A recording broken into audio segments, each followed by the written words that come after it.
Hello කට්ටිය.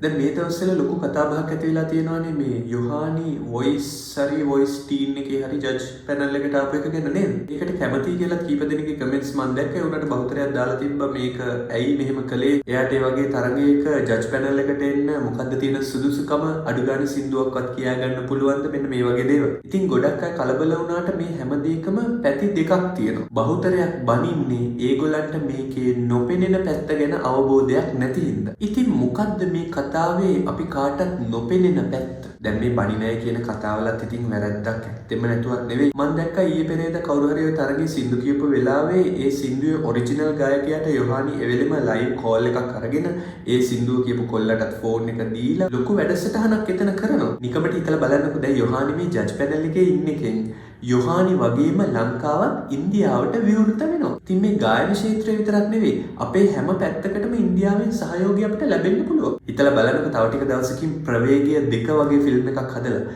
හේමාල් රණසිංහ එක්ක සනී ලියෝන් රඟපානකොට කාටද ආඩම්බර? අනිත් එක ඔය ටීවී වල යන මොකක් හරි එකක් Facebook එකේ හරි කොහේ හරි ෂෙයා වුණොත් අපි කලබල වෙනව නිසා යොහානි නෙවෙයි කවුරු ජජ් පැනල් එකේ ඉඳලා මොනවා කරගත්තත් ටීවී කියන යටමගල් කවුද බලන්නේ? ඒක නිසා යොහානිලා ඔය කරගන්න එක කරගත්තා. ඒක නෙවෙයි පෙට්‍රල් අන්න වැඩි කරලා ලයිට් බිලත් ආපහු වැඩි කරනවා. good luck.